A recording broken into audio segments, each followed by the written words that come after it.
Louis, je regarde la programmation comme gars de 37 ans. J'ai l'impression que tu as essayé de me ramener à 18-19 ans. Je suis rendu le public cible du FEC.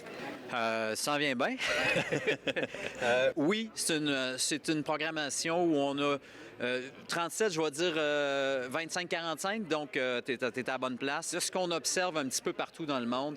Ces artistes-là qui sont campés dans les années 90, 2000, 2010, en ce moment, pas tous, mais plusieurs, un après l'autre, arrivent à toucher un nouveau public. Et on commence pas dans la douceur avec le rouleau compresseur de Limp Bizkit.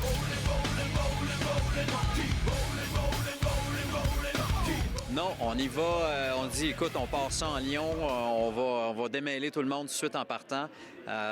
C'est sûr que ça brasse encore. Il y avait des shows en Amérique du Sud dans les dernières semaines qui ont été énormes. On parle de dizaines et dizaines de milliers de personnes qui se sont déplacées pour voir Limp Bizkit. On va partir fort. À l'autre bout du spectre, beaucoup de pop, justement, année, je sortais au DAG, là, 2007, 2008, 2009, Kesha, Gwen Stefani. Qu'est-ce qu'on va chercher avec ce type d'artiste-là?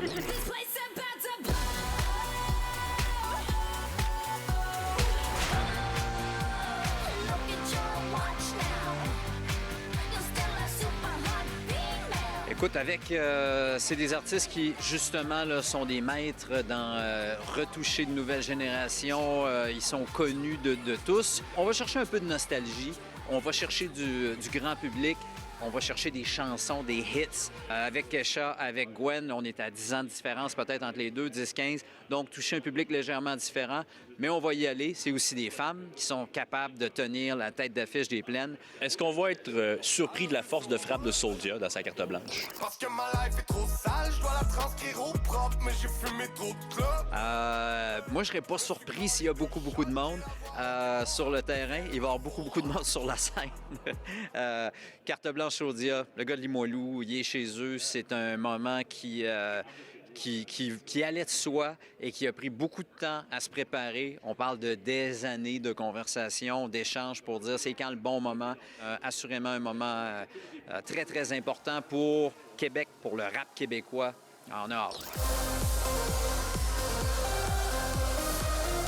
Deux énormes noms pour clôturer le FEC, Martin Garrix et Jelly Roll, deux styles complètement différents, mais ouais. On finit ça très fort cette année. On finit très, très fort. Écoute, Garrix, c'est un des top 3, 4, 5 DJ dans le monde. C'est assurément le plus grand qu'on va avoir attiré chez nous. Un électro-fec le samedi, ça devrait bien aller.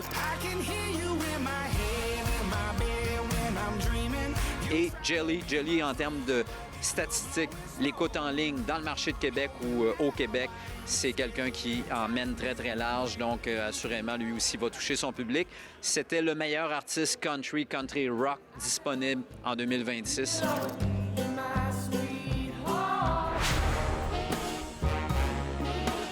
En terminant, rassure-moi, les pop-up fec, ça revient, ça, cette année? On va avoir une formule différente sur les pop-up.